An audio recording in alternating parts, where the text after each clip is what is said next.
Well, welcome everybody. Welcome back to the Real Play Podcast. I'm Sierra, Hi, it's Ebony. and today we have a special guest, Jocelyn. Yeah, Did I even say that right? Yeah, it's Jocelyn. Yeah. Girl, I didn't even practice, but we gonna keep. No, you good. That's it, sis. I can read. Welcome, Jocelyn, to the podcast. Thank you for coming today. Thank you. How are you doing today? I'm doing great. Yes, enjoying the sunshine that's out today because it's been raining like crazy this past couple of days. But I'm doing well. How are you? I'm well. I'm well. Great. We're about to talk about something. But before we get to the topic, let me back up. It's been a while since I started the podcast for us.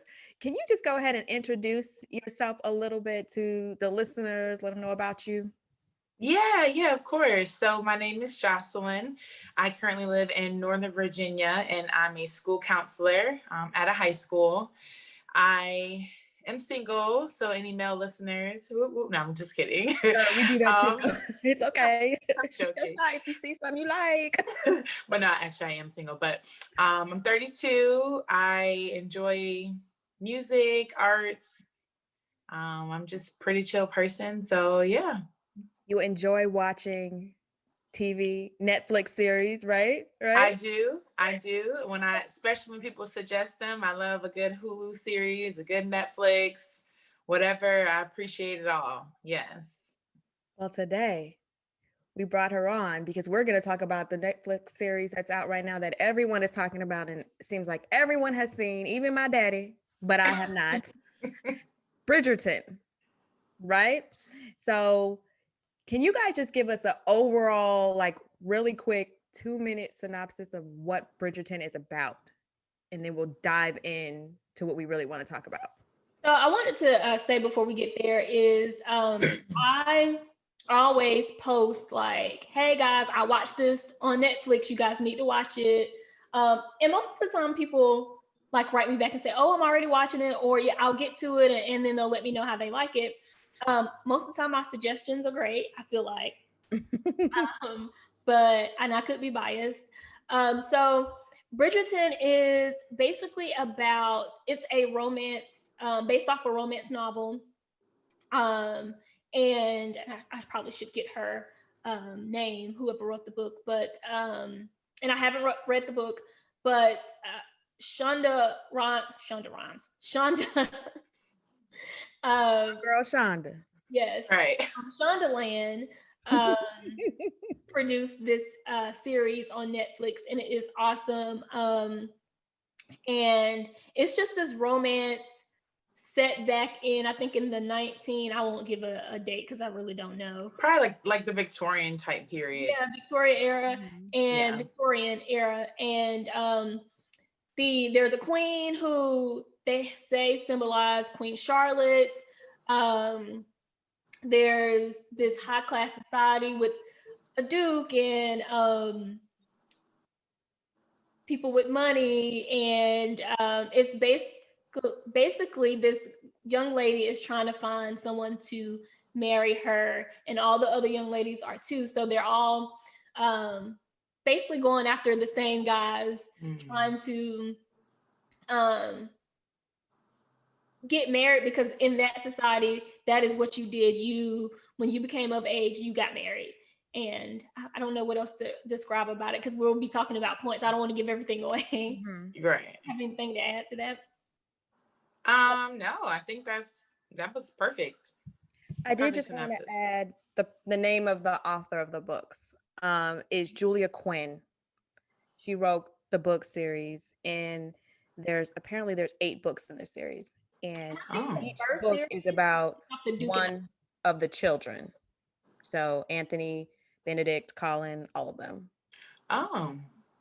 And the stories are set between 1813 and 1827 during the Regency period in England. Okay, I was going to stop with my dates. Okay. Yeah, I mean, I purposely didn't take history in college because that's not my thing. I took humanities instead. So yeah, dates. You could have said it was during the Civil War, and I'd have been like, okay, like, you know, I just let me carry. I don't know why.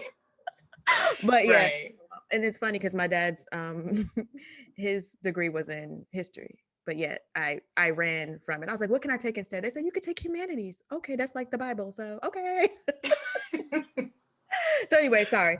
So now we've got a little background of Bridgerton. Bridgerton. That's it. Yep.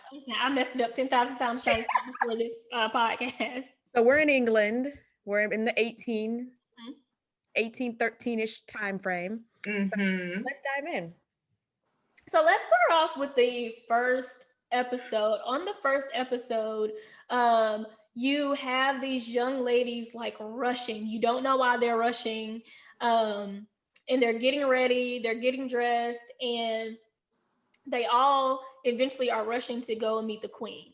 And they want the queen to say something nice about them, right?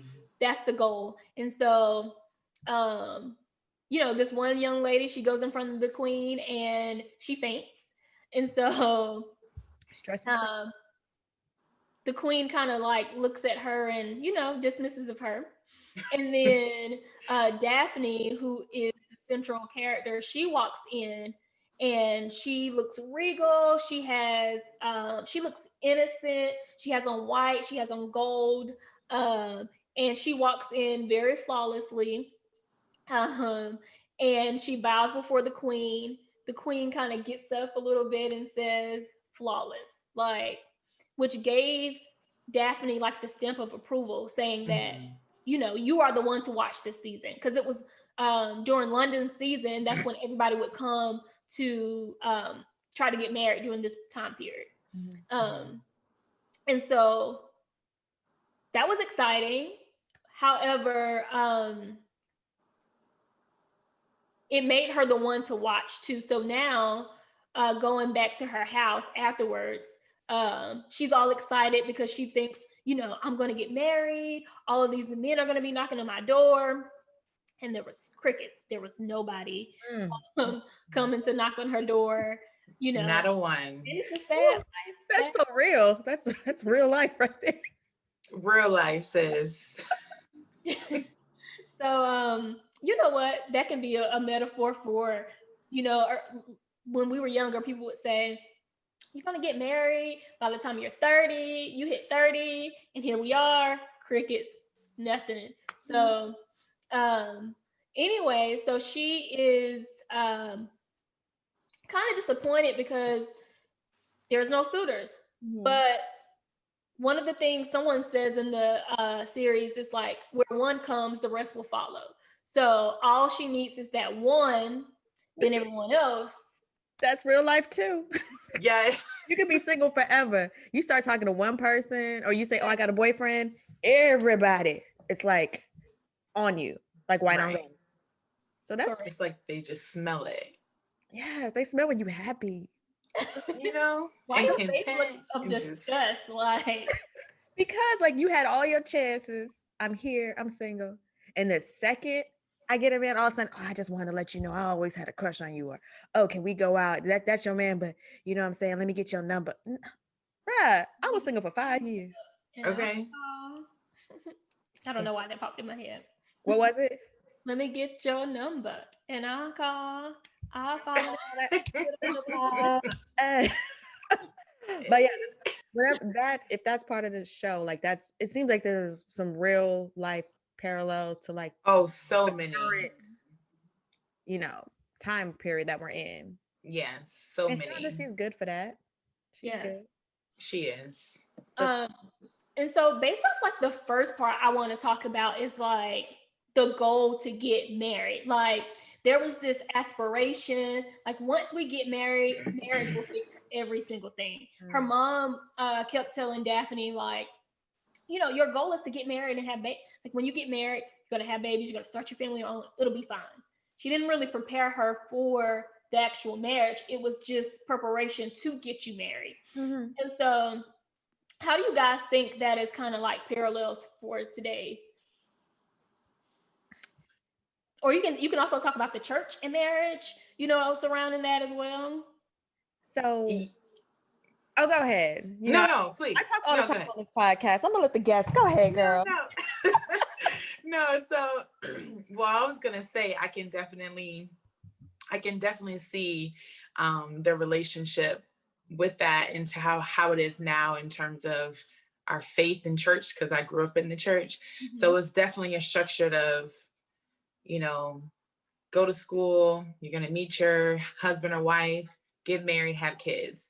That's not just like the American dream, the white picket fence, the dog, the children, but I feel like that is what has been taught and encouraged in the church, simply obviously because, we're taught not to engage in premarital sex, not to, have all these encounters. So it's like, you got to wait till you're married. So the goal is to get married.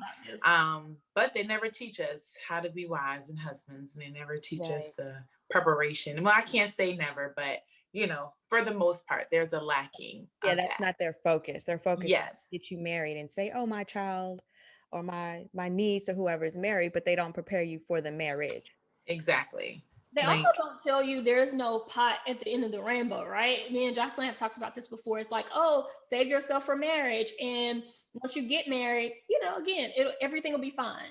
But they don't tell you that marriage is not always the prize. Like, what's after marriage? Right. What's after marriage, or what's after the wedding? Well, I guess in terms of, yeah, I mean, I guess in terms of like, so I feel like a lot of people, when they talk about marriage, even like in the church aspect, in terms of the urgency or like the importance of it, is so that you can have sex. And just be honest. Like, I feel like that's where it's at. It's not necessarily like, oh, get married so you can have your person for the rest of your life, so you can have someone to share bills with, so you can have someone to travel with, so you can have someone to, talk to every night. I think it's more so like, you would get married so you can have sex and have children. So I feel like what we have to understand is that, and what we need to be taught, and that is more than just sex, because you don't know what this is going to be like. Let's just be honest. So you have to now learn to, number one, be a wife, learn to be a husband, learn to live with someone, in the same home, learn, what they like, what they don't like, how they maneuver. So, piggybacking to Bridgerton, Daphne, they were raised like, just go get married, but no real blueprint on how that's going to look. Like a disagreement, what do? You know what I mean? Like, what happens if, your husband wants this for dinner and you don't know how to cook it? You know what I mean? Like, just simple things. Like, so I feel like everything was always to the end result and never preparation. So once you get there, because for some people it's easy to get married. I mean, I feel like any of us could be married at any time, but we're just not gonna marry just anybody. It's a choice to be single. Let it be known, it is a choice. I mean, sometimes they're a little bit out of our control, but honestly, I think anybody can, if they want to get married, they can find someone that's gonna marry them. Absolutely. It's the ones that wait, take their time to be single, know themselves. Yep. We onto something. Yeah. Okay. And there's also a part where and we can probably talk about this later too, she didn't prepare her for the actual sex part of marriage either. It was just like, you'll learn what to do once you get there. Your body will react once you get there, but not like, oh, this is what this is. And something that Daphne said is like, oh, I understand now why people don't tell you about it, because then people would do it all the time. Right. They want to explore that thing, okay? Yeah. And then let me see what that's really about. And then when she finally got some from the Duke, I'm sure they were exploring it quite a bit. Which they were married at that time. But yeah, no, I definitely think that that is something where just in human nature, human development, it just kind of lacks in terms of preparation and what to really expect. Because I also think there's a underlying like responsibility that women are just going to follow suit with what the man says. So the submission word, which I'm not opposed to submission, so whenever you say submission, I don't automatically think negative. Right. However, there are different levels, and I think that women are also just taught, like, once you get married, just do what your husband says, like, Yeah. if that's what he wants, do it, where it's like, I mean, I get letting him lead and, what I'm saying, like, giving him that comfort and knowing that he can make decisions, but it ain't just everything. Like, we're still married, we're still together, Still a as a team. unit. So I feel like that's the same thing, like, what she was telling Daphne, and the other girls just kind of like, whatever they say, whatever your husband says, like, you'll figure it out. It's like, you just want me to just marry off to get somebody rich, so that I can just keep this name and I can keep the money coming in. Like, that's what it's all about, and money just doesn't solve everything, So It does I not. definitely agree. But just to say one more thing about the whole, like, the goal to get married and it's going to fix everything. I do think that that is what a lot of people think about now, even whether it's with something that's been told to them by their parents or not.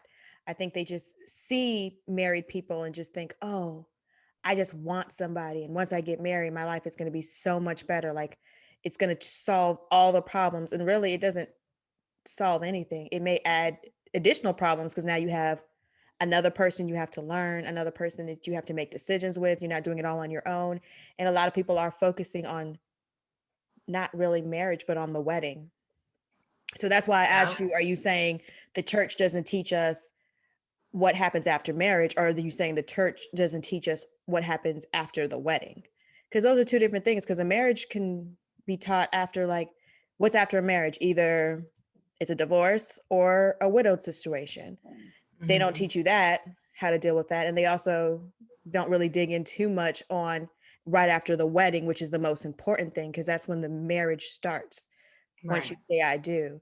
And it's just sad that there's a lot of people, they say that the number of people getting married, it's like it's lowering right now. People are waiting longer to get married, which I think is Mm-hmm. good.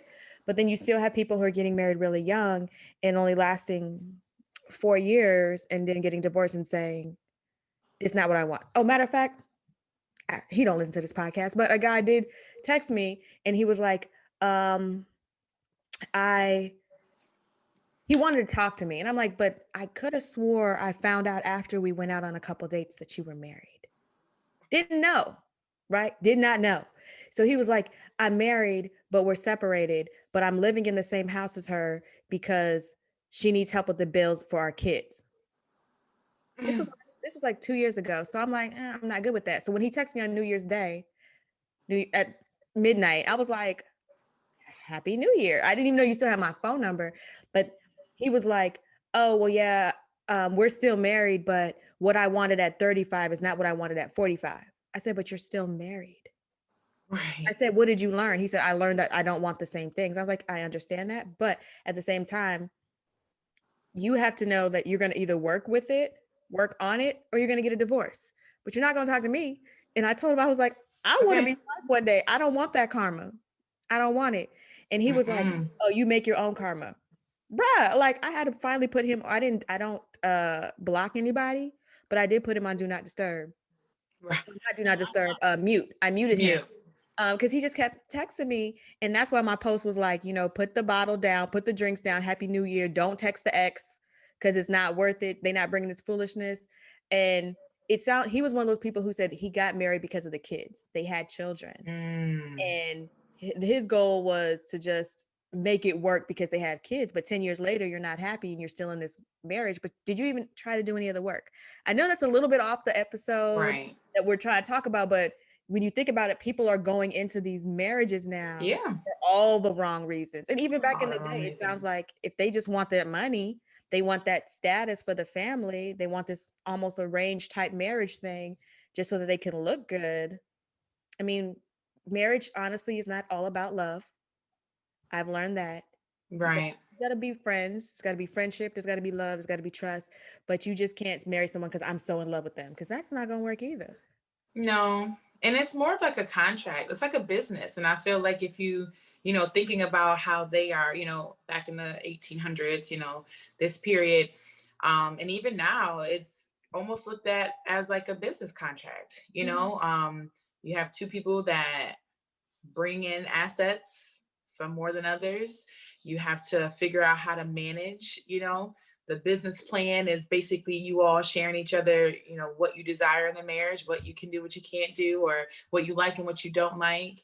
Um, in case somebody has to dip out and there's some liability, you have prenups that people sign. Like, I mean, it's literally like a business. So you're absolutely right when you say it's not just about love, because sometimes you can really love someone, and when you realize like what you could lose, the struggle it is to be with them, like even though how much you love them, that may not maintain the marriage, you know what I mean? And it's you, like you were saying, as a single person, you have to be able to evaluate and really know where you are, what you want, what headspace you're in, what emotional space you're in, to be able to determine, can I be this for someone? Right. Can I be this in a marriage, in a, union of some sort?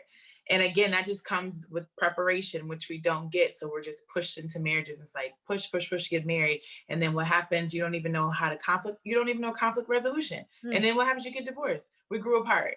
Y'all hear that so much. That is the number one. We grew apart. We grew apart. Like, what? That's not the People change, but you don't grow apart. Like you work to grow together in the same direction. Yes. Yes. So yeah, girl, that's a whole beast within itself. Okay. And then don't bother me, right? So you're married. That's fine. Stay married, or go find someone else. Just don't come to my happy single life and try to put all of that on me. Like, go figure out yourself wherever you want to figure that out, but just don't do it with me. No entanglements over here, okay? Done in 20. See, I could have texted that. I didn't even think about that. I didn't, but yes, I had to. Still unmuted. Like yes, and don't be trying to disturb, like you said, my karma. That was my main thing. Like over here. I want to be a wife. I'm not going to be talking to someone else's husband, whether you're separated or not. Right. Okay. Household, because what if I get married and someone's talking to my husband? That's not okay. So we're not doing that. It's not okay. He's too grown for that. You 45 years old. I didn't even realize he was that old, but 45. But it's out there. But see, the problem is there are women, Sierra, that are like, sure, okay. So that's why, I mean, men just test their boundaries, because there are women that are willing to do that, So I don't necessarily, granted, I would never condone, approve, agree, support that at all. But I can understand why a man would be like, well, let me just shoot my shot. Even though I'm married and got a whole family, let me see, she might be down with it. And that's just, like I said, that's a whole nother, because that's why we're here right now where we are, because other women are taking stuff from these men. But we're not gonna get on that, because today we're talking about Bridgerton. You're gonna come back. You're gonna come back, sis, and we're gonna talk about that later. Right. Yeah, so I definitely we kind of already touched on it, wanted to talk about the idea of marrying for love and or for status, but I think we already kind of talked about that. I think it's important to marry for love, obviously. Like, you don't want to marry somebody you don't love. I think it's important to marry someone that you like. I think I'm learning chemistry is very important, like having chemistry with someone, but also this might be I think this one is fine. Making sure you benefit in some sort, right?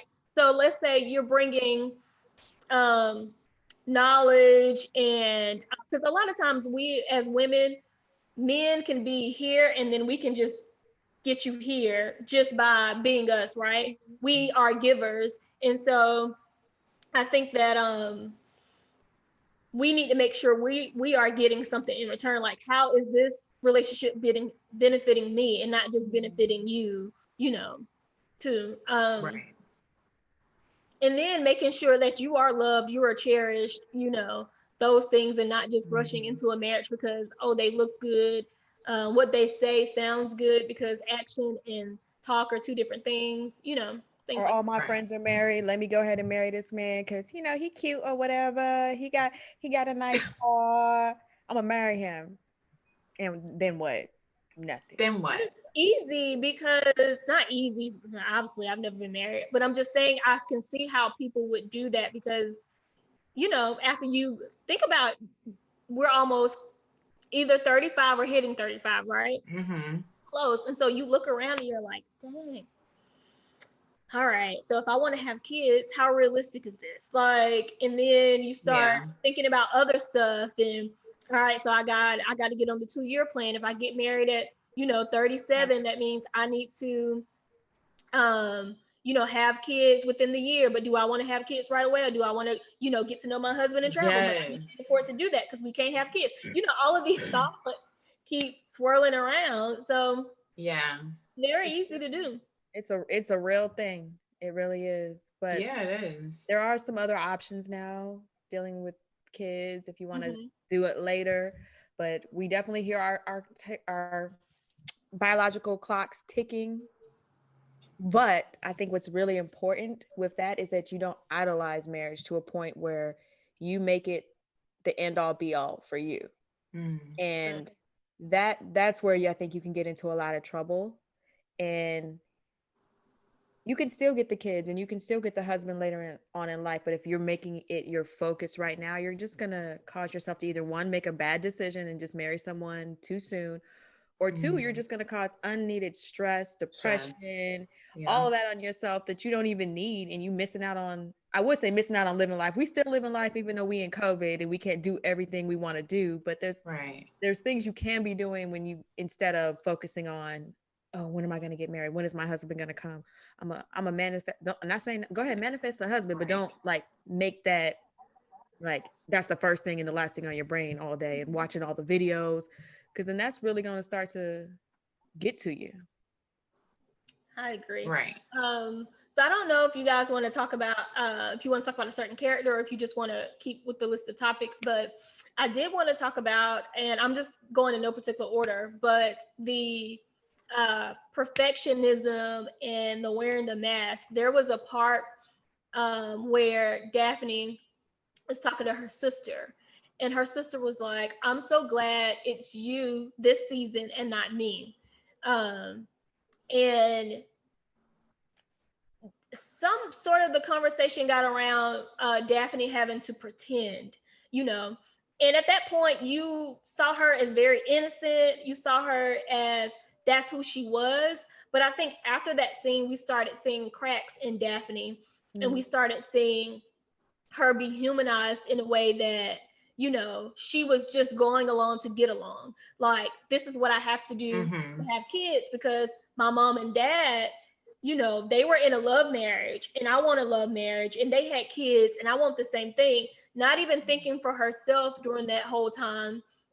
And so you can see her wear a mask the whole time, but by the time she was getting married and had gotten married, that mask had completely, disappeared because she was no Mm-hmm. longer able to hide it. How long, what's the time span of the episodes? Like, is it a year, 2 years, a couple months? Does it even say? It doesn't really say. It seems like I it's don't like think it's back to a. back, like Mm-mm. days. Okay, so it's a short period. Yeah, like they. Okay. Yeah, because So, everything is done expeditious. Like, now they were saying the only time they gave that time period was when one of the royal children um wanted to marry a, one of the girls who had a health condition, also known as pregnancy, but they labeled it as a health condition because they didn't know. Yeah, so They didn't she want other wanted people to to know expedite it. So that she, pregnancy was catchable. They didn't want them to know that right. pregnancy was a thing. And so they were like, she's sick. okay. Yes. So I think that was the only time they used the time frame was in terms of them getting married, because she wanted to hear we get married sooner, which we can touch on that as to why, in terms of to make it appear as though it was his child and not a child from another man. But we can go into that a little bit deeper later. But And they Daphne only and the mentioned like Duke, a time period that there. was 3 days with Daphne and the Duke. They did talk about from them with the duel. We can talk about that to them getting married. That had to be with 3 days. Okay. Or I 2 days. was Yeah. asking because you were saying how she wore a mask Mm-hmm. and then it started to come off. I was just wondering how long was this mask, the coming off of it? How long did it take for that to? take place? I don't think whole, it was maybe long. I think maybe the London season. If I had to, I don't even know if the whole season. yeah, it was it was it was pretty fluid. Like they got married and just things just started Falling going apart. from there. Mm. Yeah, like So they just started being. She just became more aware, you know, of things that she didn't know. You know what I mean? And it was just because they didn't have time to get to know each other. You know what I mean? Like, so I guess we could just, I guess I could just talk about it. I don't want to, you know, get off course, but so what's his name? Duke, what? What's his name? Duke? His name is Simon. I was gonna say Duke. Simon, right. No. Duke who? I was just trying to be funny. Duke Ellington. No, right. Duke Ellington, right. So Simon. On the Housewives? Or I'm tripping. Huh? No. I don't get it's a real person. There's like Duke Ellington, yeah, he's a musician. Yeah. There's a whole art school in DC. Don't tell nobody I said that, but we on the podcast. So yeah. All right, Portia with the Underground. I'm just making up something. I have no idea. I just said I don't get the reference. I was about to say Portia too, but no, I'm not nowhere near close to that. So. That's only because we just talked about Portia before we started recording. Yeah, but I totally love Portia. I'm team Portia all the way. Okay, so I love Portia. So a little bit about Simon, and Ebony, you can chime in if I miss out anything. So long story short, Simon, mother died at birth, and which I don't know what happened, but she died at birth. I mean, we know that for a lot of. So I do know what happened. Basically, they had told her that she could not. So she kept having miscarriages, and she had a couple of still births. So they told her like, your womb cannot hold any babies. Like, don't try to have any more kids. But the husband really, really, really, really wanted a son. Like, that's all he cared about was an heir to his throne for him to be Duke or whatever. Right. So, but let me say why that was important. It was important because back in those times, there was not a Black person in high society, right? It was the queen who kind of made it possible that they could be a duke or a duchess, whatever you call it, in high society. And so he wanted to keep that line going, you know, because he felt like that was a status of honor. So was he going to be their only living child? Correct. And the fact that he was a boy. So let me just say, the father not only just wanted an heir, he didn't want a daughter, he wanted a son. A boy, right. So when when she passed away, obviously it's just the son and the dad and then like their support staff, their handmaids and all that stuff. But Simon had a speech impediment, and he could still obviously like learn to do all of the responsibilities that a upcoming Duke would. So the typical like riding horses, fencing, like whatever Dukes do, he was able to do that, and he was still able to read. And I mean, he was a smart kid. He had a speech impediment. So the dad was like, "Oh no, like basically, you are." Useless. That's what useless. Yes. So he basically, and he didn't just basically, he said it. He was just like, you know, get away from me. Useless to me. Like you're not my son. He basically just excommunicated him from the family. Like in which there was no family. So right. So he just, because he felt like he was not perfect. You know, he had a slight weakness to what the dad felt.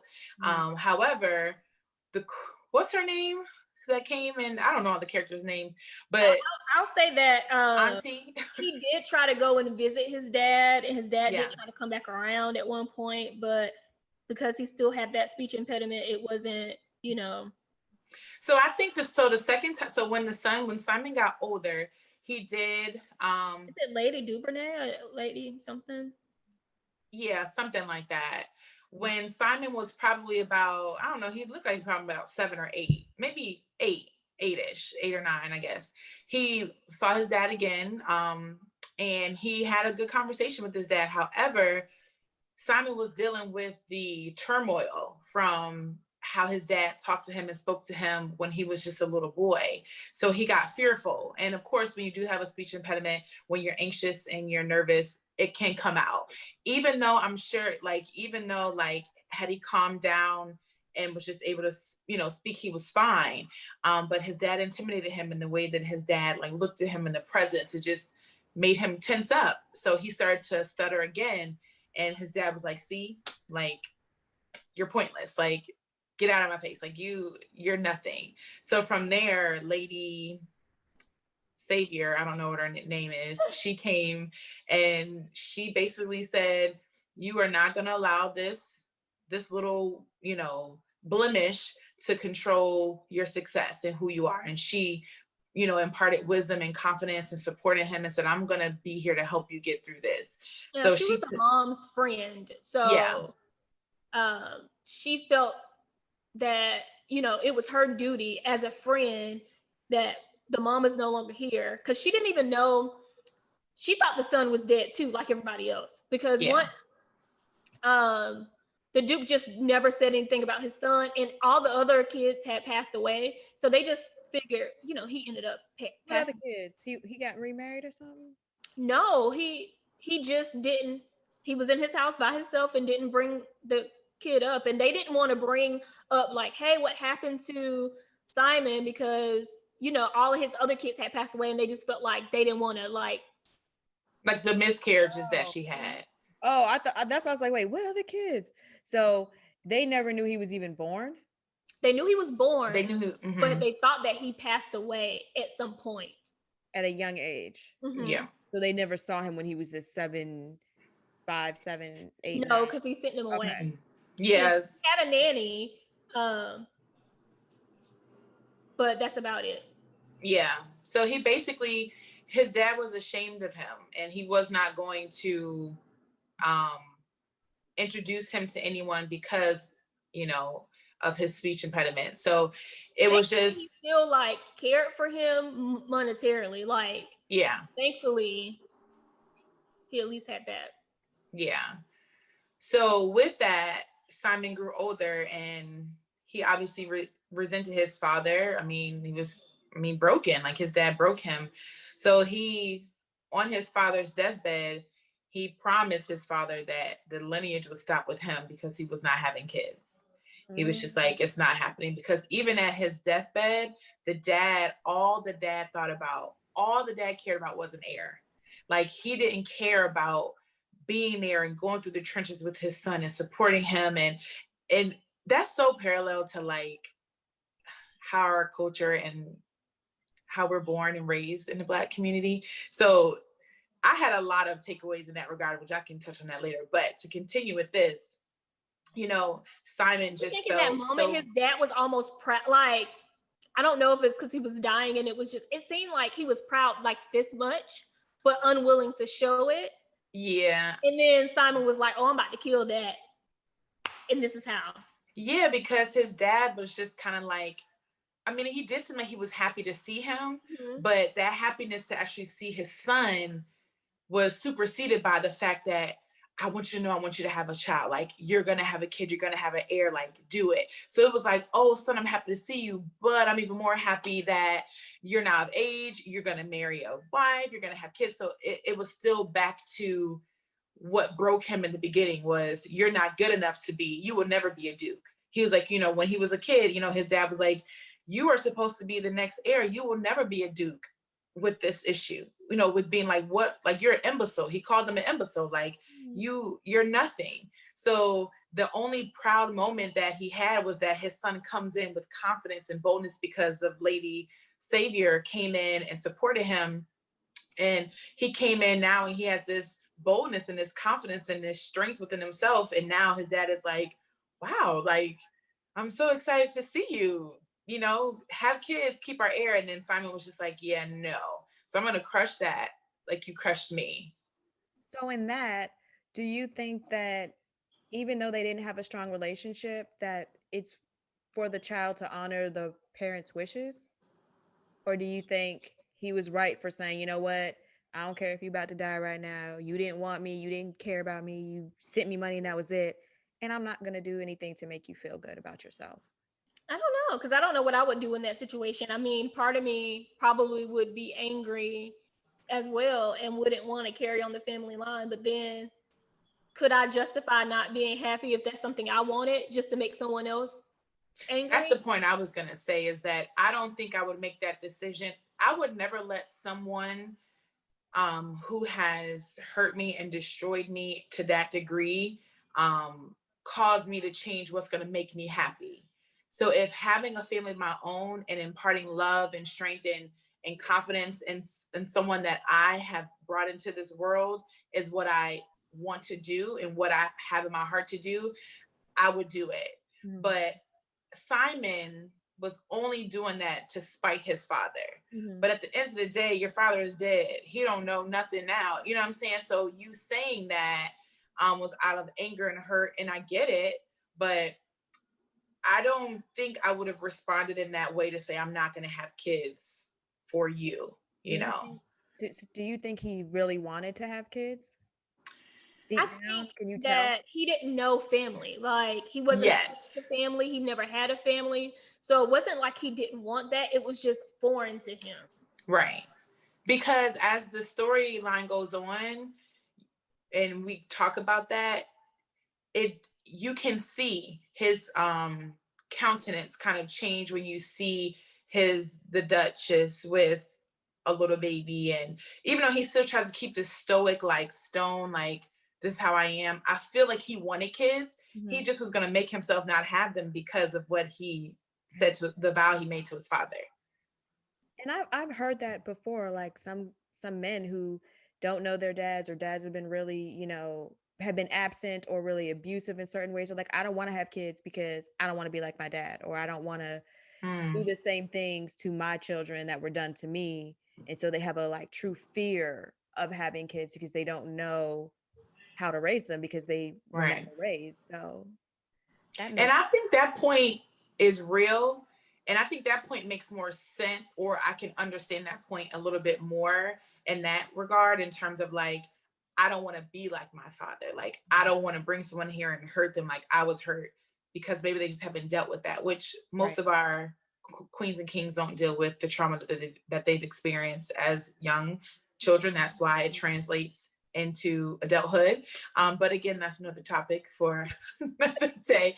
Um, but again, he specifically didn't do it to spite his dad. I don't think it was ever like, I don't want kids. It was, I want you to know, and I want you to die with this Knowing that I'm not having kids knowing because of Gonna you. that hurt it, you where it's like you hurt me and I'm yep, gonna get you where it hurts. Like yep.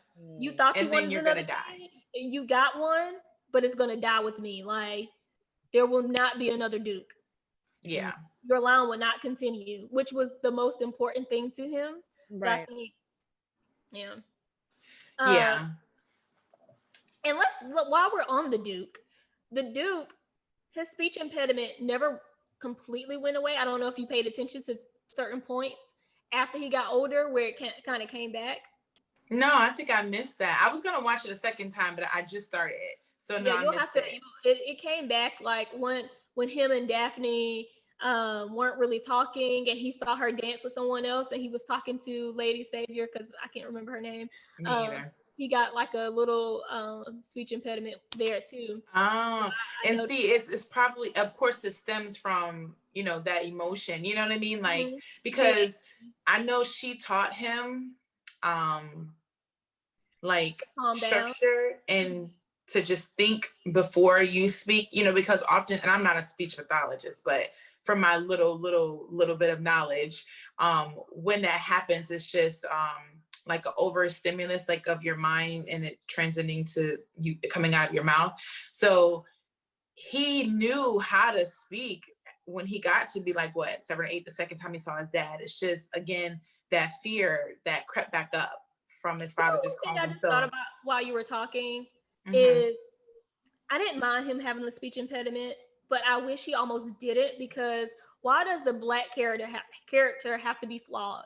If you look at all the other characters, Listen, are we gonna go into the Black? Because you know the whole thing for me was all about Black, and you already knew that this was all I took away from this. So if we're gonna transition into this, We let's can do go it. right into it. Go right on into it then. Let's go.